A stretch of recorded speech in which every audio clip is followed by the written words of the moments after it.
What's up, Trekkies?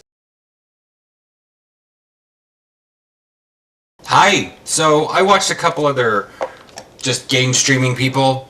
They don't stream, but they record. And one guy, basically, he plays first-person shooters and he just shoots things up and stuff. So I figured if this is an okay format, I'm just going to do like winter event stuff while I talk about the ship stats of the Rezreth cruiser. I'm currently waiting for the cones of conduct to start up. So, yeah, I guess I'll start with because, it's tier 6, it's an event reputation, obviously it's for the winter event, can be required at Rear Admiral, so you can get it all the way down to level 40, and it will level with you, which is good. It's got a 1.15 shield modifier, which means what you see on a shield is 15% more of that. So that's why science vessels are rocking, because they have like a 1.4 shield modifier, so like they almost have 50% more on top of. Anyways, it's got 1,800 freaking crew, and I'm like, good lord, I still don't understand the idea of crew. It has to do something with hull repair, and it's like the more crew you have, the more percentage crew you have. Whatever. Gingerbread village need your help. Anyways. The snowmen aren't taking too kindly to our building a village in their territory, and they're planning an attack. I have issues with this, but on like a weird personal political level. That it's like, they're invading their land. No wonder you're taking issue with it. And I'm like, why am I helping them? Oh, right, because they give me, stuff. I'm just a mercenary. Anyways, so it's got a Lieutenant Tactical. There are 4 in the front, 4 in the back. Typical cruiser. It's a dreadnought. 4 device slots, so whatever you want to use. Lieutenant Tactical, 1 Commander Engineering, Lieutenant Commander Science, woo! Ensign Universal, and Lieutenant Commander Universal Command.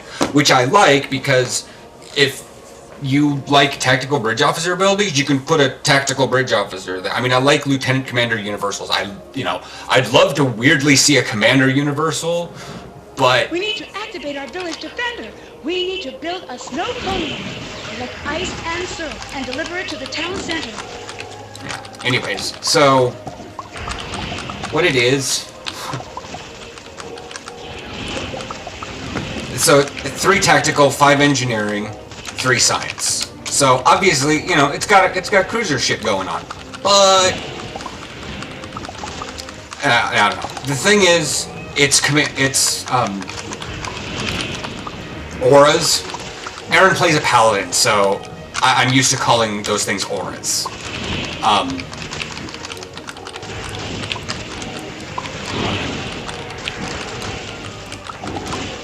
Damn it. I hate it when I get distracting here. It's got a slow turn right, because cruiser. Impulse modifier, I don't know why. It's hard for me to see I haven't really seen a modifier too terribly much different than 0.15. Inertia 30, again, you want higher if you like to turn. +5 to all power levels, because hooray! Can load dual cannons, so there's a benefit, but you can't have the aux dual cannons. But, again, allows you to use the dual cannon from the most recent, from Sunrise? Not Sunrise. Anyways, the most recent featured episode, because you can use that and that. So, it comes with the Chouse Fighters. People want to call it Chaos, and it's not Chaos Fighters. So, anyways. But, anyways, hopefully someone else calls them Chouse or Chaos when they're not. But it's got the communication arrays of weapon system efficiency and attract fire, which, until today, I hadn't seen anyone other than myself use attract fire. I use it because I'm okay with tanking. I'm not like anti-tanking. I'm actually cool with the fact of, someone actually, owning up to taking a bunch of damage and not having decent DPS. But, it's so hard to find in the game these days because whatever. So having attract fire is like cool, but most people are just going to be using weapon systems efficiency anyways. I've rarely even seen people whip out the maneuvering one anymore because they don't need to. They just load up all their stuff with turn rate shit. if they're flying a cruiser as is anyways. So, but the mastery package is very dreadnought. It's got plus hull regen, damage resistance, energy, crit chance, and max hull repair. The actual starship mastery is power condensers. Basically, if you use power siphon or tachyon beam, you'll gain max power levels and max shield hit points, which is great. So the console that it comes with is packs power levels and max hull hit points, so bonus. But it allows you to, within 5 kilometers of you basically, anything in there you draw energy off of and basically burst out. So it's like really good if you got a lot of fighters around you, I'm guessing, but not many things use fighters these days unless you're I mean, I guess it could be useful in PvP, but I don't do that much. I mean, maybe I'll find a place for it. Tholians, forgot about that. They love to use all those little tiny things. The Widow Fighter, not Widow, Mesh Weavers. Yeah, Mesh Weavers. I should probably turn these things off.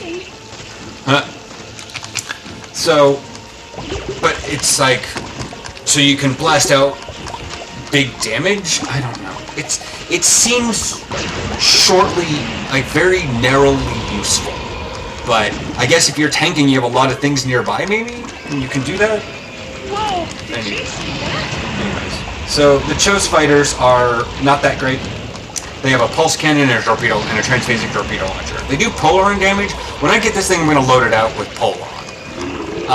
I also have the entire Breen set, the defensive armor set. So, oops, I should probably go shoot the thing now.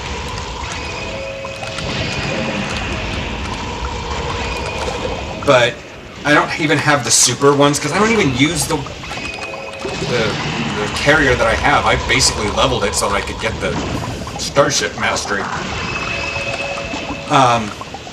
If you happen to have the Raider from years prior, then things get really cool because you can get the actual frigate Raiders as your fighters instead of just little fighter guys. Anyways, and those things are actually useful. They, the elite version of them is disgusting, with like polaron dual cannons and polaron cannons and transphasic torpedo launchers and polaron turrets. It's disgusting. So I don't know what more to do. I mean, they got cannon rapid fire 2, which I use on my ship. High yield 2. I don't use that. I use tactical team. Tachyon beam 1 and bring energy dissipator. I cannot remember if you only get 1 or 2 per hangar bay or if you get 4. But even if you get 2, that's 2 energy siphons basically. And that's crazy. It's crazy beyond all belief. So the one thing I don't necessarily like is the fact that the consoles are limited to the ships when you got them, and you can't get them anymore. So you're sitting here with like, I got the Rezreth Dreadnought Cruiser, but you cannot get the other 3 because they came from Breen ships in previous years. And it's like, what? We got a whole bunch of new people in the fleet that started up within the last month or so, and they're loving the game, but they'll never be able to get the set bonus. And I understand that it favors people that have been playing a long time, except for people like me, because I've been playing since after launch, and I don't have all of them. So, yeah. I mean, I didn't even get the Raider and the Chalgret Cruiser. Anyways. But just to let you all know, you can get, because you get the Breen set as a quest reward from the Breen deferring area. But you buy the Warp Core, or the Singularity Core, from here, from the Winter event. So, there's that. It also features the Breen Bridge, which I was like, there's a Breen Bridge, so I should probably hop onto my thing. and see what the brain bridge looks like, because the Sarnbound carrier probably has it too. But yeah, that's pretty much the stats on that, you know. If you have it already, comment below, what's it like? Is that console really all that useful? So, I mean, if it's not all that useful, cool. If it is, you know, explain how it is pretty useful. Because, I don't know. I will chat with you guys later. Just gonna finish up this little event. I will talk to you guys later. Bye.